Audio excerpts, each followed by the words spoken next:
Assalamualaikum warahmatullahi wabarakatuh. Halo sahabat perdana, di video kali ini kita akan membahas materi tentang hukum Newton, yaitu hukum pertama, kedua, dan ketiga Newton tentang gerak. Sebelum lanjut ke materinya, jangan lupa untuk klik tombol subscribe ya, agar teman-teman tidak ketinggalan video kami berikutnya.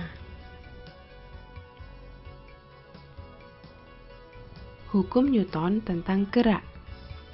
Siapa sih Newton itu? Sir Isaac Newton adalah seorang ilmuwan fisika berkebangsaan Inggris yang mempelajari tentang gravitasi. Menurut beliau, ada 3 hukum tentang gerak. Yuk kita pelajari.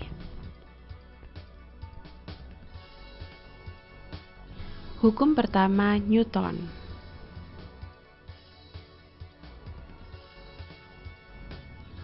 Hukum pertama Newton menyatakan jika resultan gaya yang bekerja pada suatu benda bernilai 0 atau tidak ada gaya yang bekerja pada benda tersebut, maka benda akan terus bergerak dengan kelajuan tetap pada lintasan lurus atau tetap diam. Nah, dari pernyataan tersebut, maka secara matematis hukum pertama Newton dituliskan sigma F sama dengan 0 atau resultan gaya sama dengan 0. Nah, hukum pertama Newton ini biasa disebut juga sebagai hukum kelembaman. Karena pada hukum 1 Newton, benda cenderung mempertahankan keadaannya.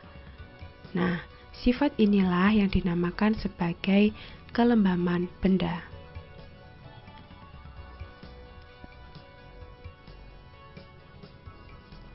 Jadi, secara ringkas, hukum pertama Newton itu kan dirumuskan sigma F sama dengan 0. Nah, pada hukum pertama Newton ini ada 2 kemungkinan gerakan benda. Yang pertama, benda mungkin melakukan gerak lurus beraturan, yaitu gerak dengan kelajuan tetap pada lintasan lurus. Atau kemungkinan kedua, benda mungkin diam.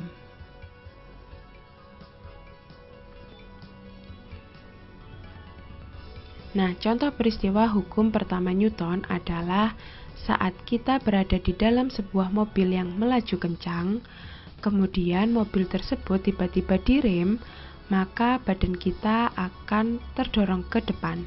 Kenapa?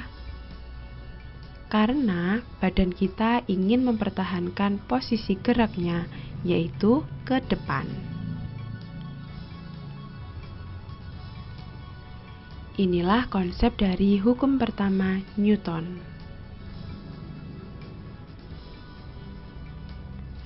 Selanjutnya kita akan mempelajari hukum kedua Newton.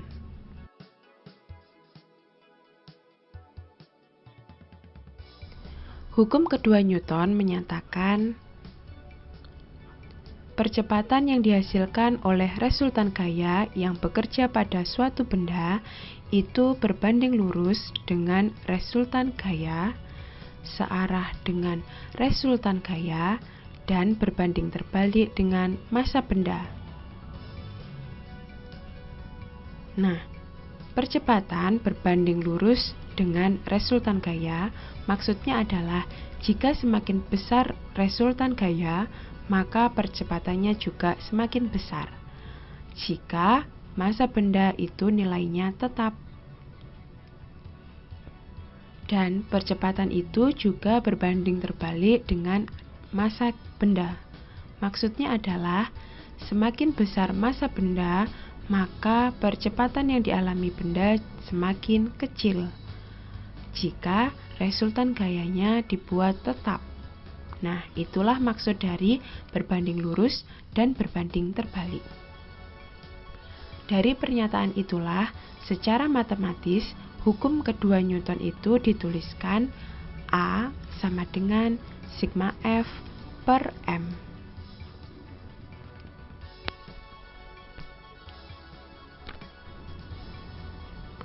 Keterangannya adalah A itu adalah percepatan benda, satuannya meter per sekon kuadrat. Sedangkan sigma F itu adalah resultan gaya dengan satuan Newton. Dan M adalah massa benda, satuannya kilogram. Nah, jika kita mencari besaran sigma F atau M, maka lebih mudah kita gunakan bantuan segitiga, dengan besaran sigma F berada di atas. Garis yang mendatar ini menyatakan dibagi, sedangkan yang tegak menyatakan dikali. Jadi ketika kita mencari besaran sigma F, itu adalah massa dikali percepatan. Dan saat kita mencari besaran massa adalah resultan gaya dibagi percepatan. Nah, lebih mudah kan?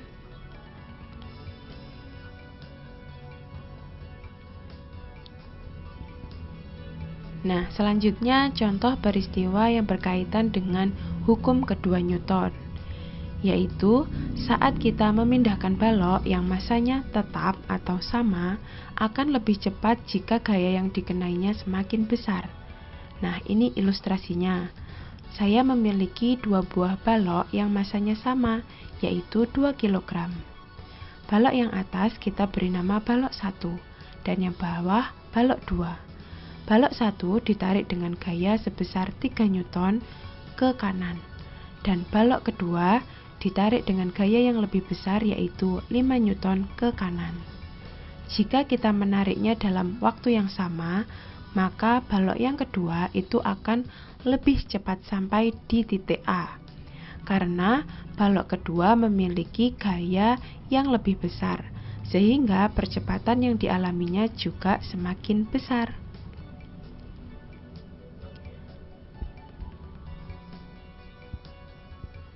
Nah, ini adalah contoh soal hukum kedua Newton. Dua gaya 10 Newton dan 20 Newton bekerja pada sebuah benda yang bermassa 10 kg seperti ditunjukkan pada gambar di bawah ini. Nah, balok ini ditarik dengan gaya F1 yang besarnya 20 Newton ke kanan dan ditarik pula dengan F2 sebesar 10 Newton ke kiri. Pertanyaannya adalah, percepatan yang dialami oleh benda tersebut adalah... Nah, coba teman-teman perhatikan pembahasan berikut ini. Langkah pertama, kita mencari resultan gaya pada balok. Sigma F itu adalah F1 ditambahkan F2. F1 arahnya kan ke kanan, sehingga bernilai positif. Dan F2 bernilai negatif karena arahnya ke kiri. Jadi dapat kita tuliskan F1 dikurangi F2. Kita masukkan besarnya yaitu 20 Newton dikurangi 10 Newton. Jadi resultan gaya pada balok tersebut adalah 10 Newton ke kanan. Atau kalau bisa langsungnya, ketika ada dua buah gaya yang berlawanan arah, maka gayanya dikurangi dan arahnya mengikuti gaya yang lebih besar. Selanjutnya kita mencari percepatan benda dengan persamaan A sama dengan sigma F per M. Sigma F-nya 10 Newton dan massanya 10 kg, sehingga diperoleh besar percepatan adalah 1 meter per sekon kuadrat. Arahnya ke kanan, mengikuti arah resultan gaya. Selanjutnya kita membahas hukum ketiga Newton.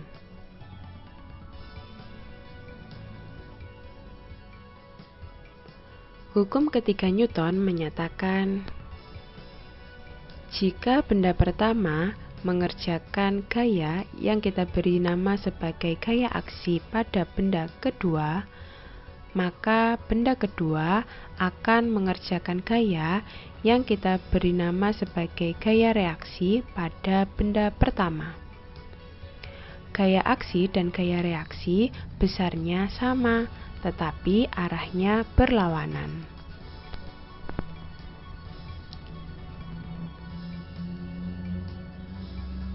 Dari pernyataan tersebut, secara matematis, hukum ketiga Newton dapat dituliskan F aksi sama dengan min F reaksi. Tanda negatif tersebut menyatakan bahwa arah gaya reaksi itu berlawanan dengan arah gaya aksi. Sehingga hukum ketiga Newton biasa juga disebut sebagai hukum aksi-reaksi. Nah, berikut ini adalah contoh peristiwa yang berkaitan dengan hukum ketiga Newton, yaitu saat seseorang menghantam tembok. Tangan menghantam tembok, itu melakukan gaya yang kita beri nama sebagai gaya aksi, yang arahnya ke kanan. Tembok juga melakukan gaya yang arahnya ke kiri, kita beri nama sebagai gaya reaksi. Jadi, gaya aksi dan reaksi itu memiliki nilai yang sama, namun arahnya berlawanan dan dilakukan oleh dua benda. Inilah konsep dari hukum ketiga Newton. Terima kasih sudah menonton video ini. Semoga dapat membantu sahabat perdana saat belajar tentang hukum Newton. Jangan lupa untuk klik tombol like serta subscribe dan kirim komentar. Wassalamualaikum warahmatullahi wabarakatuh.